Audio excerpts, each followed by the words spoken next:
So healing is a process. We're healing right now. And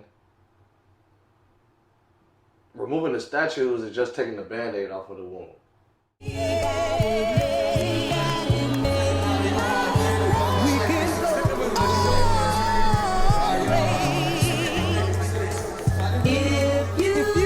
Champion bound to Malcolm X with a pinch of Christ. Catches with the jab, I'm Floyd May, my defense is nice. Crafted by a Mac, I'm embedded to get the cheese. Genius with the beats, this pop art and I move with ease. Heart cold, apply pressure. But you can always follow my great baby and nonprofit Support the Port.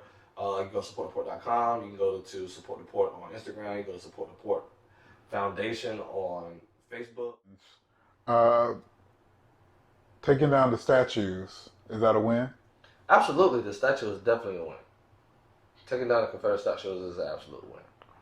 So why is that a win? Because we wanted the statues down, and now they're down. That to me is a win. I don't know. I've never give a fuck about the statues one way or the other. But what they say is they only took the statues down so they wouldn't be vandalized. So if they end up putting them back up, is it still a win? If they end up putting them back up, which I don't think if they end up putting them back up, then that's a loss.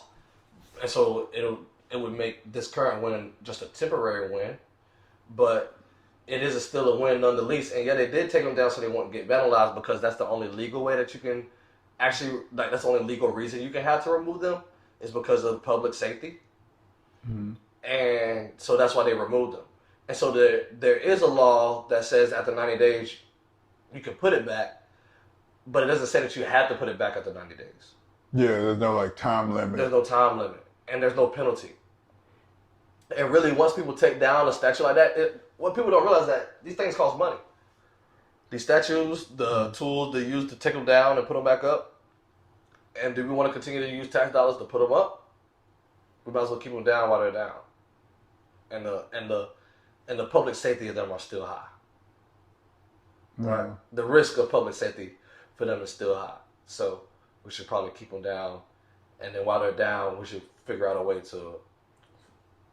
we should put in some type of bill or law or rule that make sure that they stay down or get moved to a cemetery or museum or something of that nature. And I do think it's a win because symbolically, when you go downtown for a bite to eat, or to go run to the bank, or to have a job, or to go downtown at night for a drink with your friends, you shouldn't have to see symbols of oppression and the past of hatred and racism. You want to learn about history, you go to a museum for that, or you go to a cemetery. There's places for that. Not while you're at the red light waiting for it to turn green, so you can go and get you a salmon Caesar wrap from Copper Pennywood. Do they even have those? Yeah, I just had one yesterday. Nice. I missed the outside world. Yeah. So, but you're leaning more towards, even though the statues are gone, racism still exists.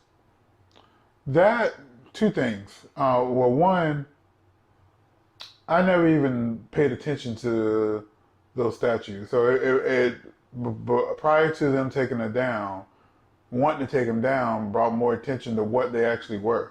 Like, how many people actually paid attention to what those, bro? A lot of people. I think you shouldn't take. I think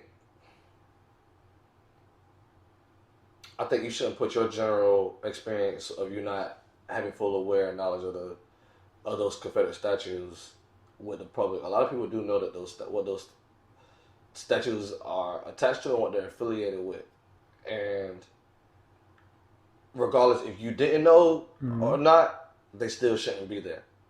Oh no, yeah. I mean, yeah. I'm not like, I feel like this is how I look at it, and because I do look at it as a win, because it took money to take the statues down. Money says a lot. That means people are being heard. But I feel like there's been like, and not to sound like a social media meme, but I feel like we want to be treated as equal and use the same discretion as our other minorities, or not white people. Absolutely. And we have, which we can lead into like the whole police and Black Lives Matter. But they're like, okay, man, we understand what's going on. We're going to get rid of Aunt Jemima. You know, it's like levels, and it's like it's kind of, we keep peeling back certain things. All right, we're going. Oh man, we're going to take down these statues. Oh man, we're going to do this, but we're not going to address the elephant in the room of I can just drive. I can get pulled over. It's a process. You know, so healing is a process. We're healing right now. And removing the statues is just taking the Band-Aid off of the wound, right? Or putting a Band-Aid on the wound, however you want to look at it. I'm looking at it as taking it away and actually treating the wound to actually bring some skin back, right? Like if you lose your leg in war or something like that, right? You have to go through a process where first you go to the hospital and get your leg treated and even learn about what happened to your leg and how it got that way. And you know probably what incident got it that way, but like what exactly, is disconnected and how does that affect you, right? And then once you learn that, then you go and get the physical therapy and the treatment, and you start learning how to and then you get it back better and get it back stronger, or get you a new leg, or you know what I'm saying? Amputee, right? And so right now, we're starting that process of the healing. Right now, we're certain white supremacists know what they're doing, but white people that maybe not be supremacists but have just been benefiting for a long time and just been super blind to it because that's just what comes with the space. They're just looking at their leg and realizing that, oh shoot, I need PT, I need physical, you know what I mean? And now they're coming to the Black Lives Matter protests looking for these doctors to fix their legs and help them walk right. You know what I mean? And so the removal of Confederate, that's something that our ancestors have had on the table for a long time. Right? We're answering that part for our ancestors. Like, I know personally, I've seen folks like Sonia Patrick lead protests years and years and years ago against those statues. That's what educated me around those statues. Okay. You know what I mean? And nobody ever answered those cries, those peaceful protests, right? Those moments where they could have did the right thing a long time ago. And so now, while we are talking about development, let's not forget about the other things that our grandmas wanted to happen too. You know? And those statues is definitely something that was on the list, and they needed to go because the Confederates lost the war. The Confederate only lasted 4 years, and if that's the case, then I deserve a statue. You deserve a statue because you've been running North Carolina clothing for longer than 4 years, and the people that put it there wasn't even the city or the government. It was a group of daughters. Yeah, who father's fault in that war. Sisters of the Confederates? Exactly. Yeah. Daughters of the Confederate. Daughters of the Confederate? Yeah. Yeah. And so, what are we really talking about? You know, like, not what are we really talking about, but as far as, like, why are we really supporting the continuance of having these statues? Seriously. Yeah. Oh, the whole thing baffles me. Like, yeah, like the fight, like, and who's fighting to keep them? You know, like, why are there laws in place? The Daughters of the Confederacy are fighting to keep them. So that's still a thing. That's still like in what's the word? Yeah, I just made a post about they had an article in the Star News with the latest contact information if you're interested in being a part of it. I can't be because I'm not a female, but I called the number. I mean, I think it's appropriate that it's in the Star News, being that they helped lead the coup. Yeah. Yeah. Against Alex Manley. Yeah. Competition. Had to get the competition out of here. Yeah, man. Especially if the competition was blowing you out the water. Yeah. And the competition was ran by a black man. Yeah. No matter how light he looked. No matter how light he looked, so light that he could get away. How do you feel about defunding the police? What are your thoughts? I feel like defunding the police is a great thing, but then I want to know, with the funds that they'll be taking away from the police, where would they be putting those funds? So you need to. I need to know what the alternative is. Yeah, so you want to know what you want to have more of a conversation about, instead of we're defunding the police. But what would be funding or refunding? Yeah, like what is? Yeah, like we're defunding the police, but then what are we giving? Where does that money go? Where's that money going to go? Because that money might go to a wrong place too. Yeah. You know what I mean? Like that money might not go to actually solving the issue of why we want y'all to defund the police. We want people to defund the police because we don't want to continue to put money towards capitalizing off of people making crimes. We want to put money towards the prevention of crimes. Does that make sense? Yeah. And I think some people look at the police as saviors, superheroes, do no wrongers, and then other people look at police as pure evil and wrongdoers.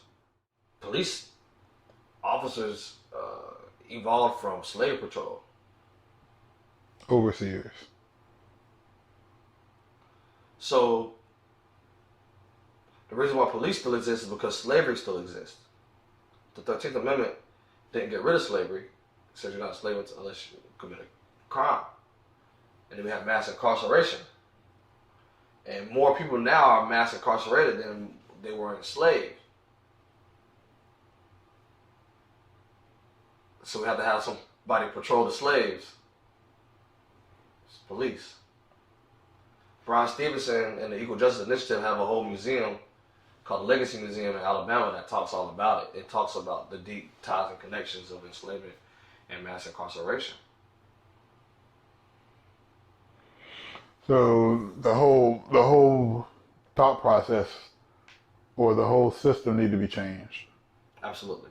It sucks because when you go to protest, it's the citizens that are very concerned and should be concerned, because citizens standing in front of the police, and the police are like the pawns. Like they're the last people on that side that like they're the bottom of that totem pole, you know?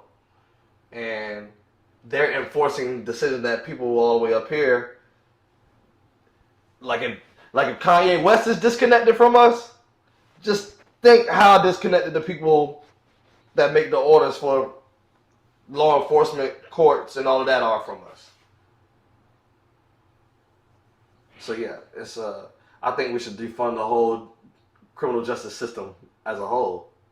I think we should abolish police and rethink about how we discipline ourselves and how we rehabilitate ourselves. So you talked about Sonia Patrick and how her protest kind of went unanswered. Now we have pretty like a younger generation kind of out there, and it seems like a lot of those boxes are being checked. What do you feel is different now than then? It was underground and now it's mainstream. When Sonia Patrick was doing it, it was a mixtape. She wasn't signed to a big artist.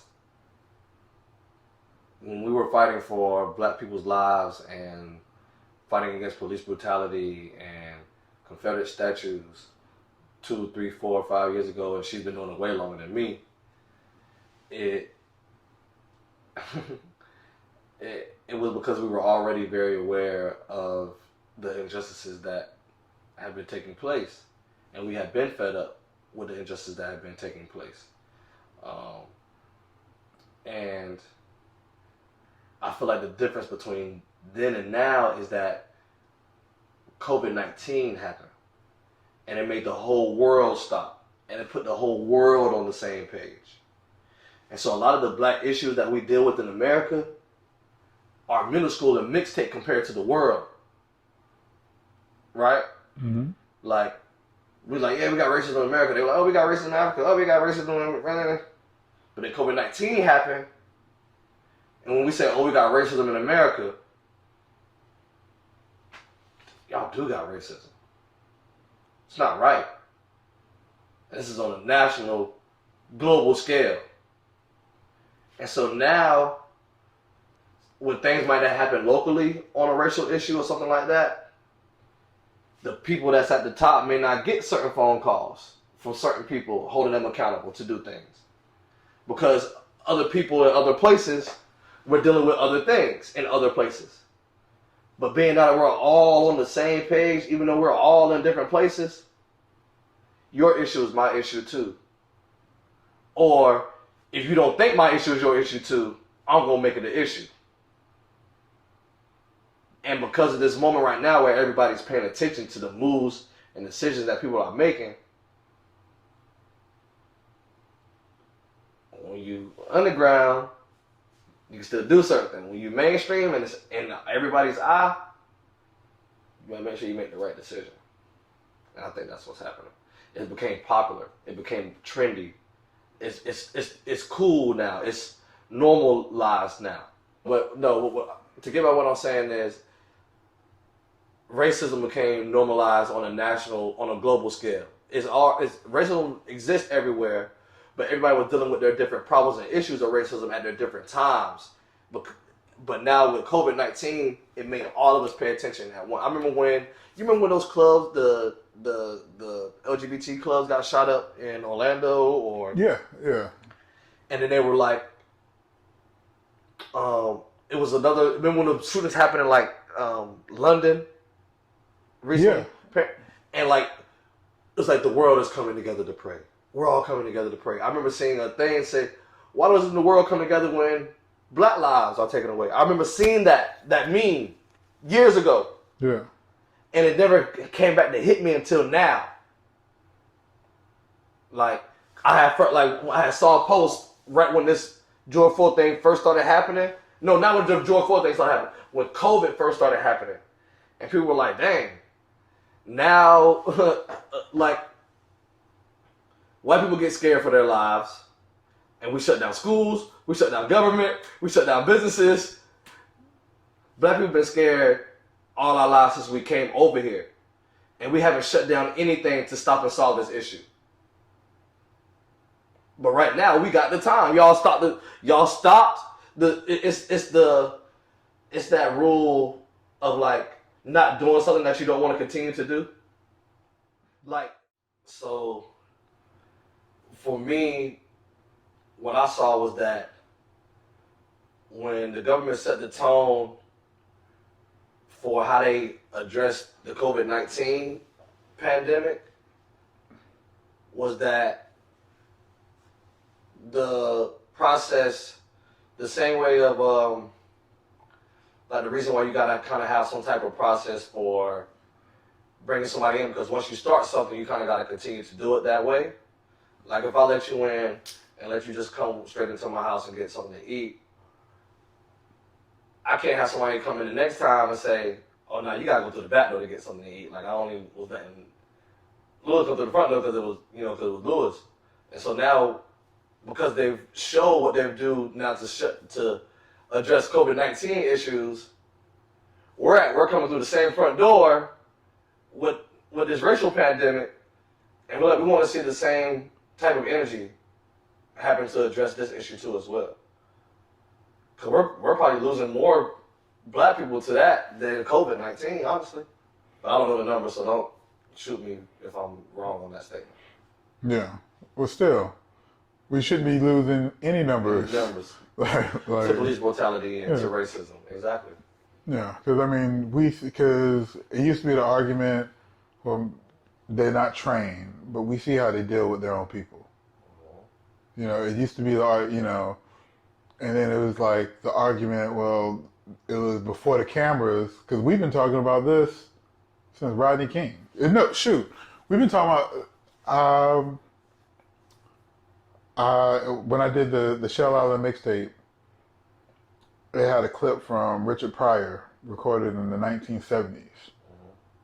Exact same issues that's going on. So it's like, and I think that's why some people are mad. Like, y'all are just getting onto this. Like, we've been talking about this forever, and this has been going on forever. This is not. This ain't nothing new to us. I mean, welcome to the party. Right? Yeah. Yeah. Like, hey, you know, like we gotta go. yeah, I'm tired of this. I'm tired of this show. I'm glad my feet hurt. You know, like, you know, I'm tired of this horror film. I'm glad that y'all have these same fears that we've been, you know, afraid of this whole time. What do you have going on? Well, you familiar about the fellowship that I'm in the middle of right now, right? No, just refresh my memory.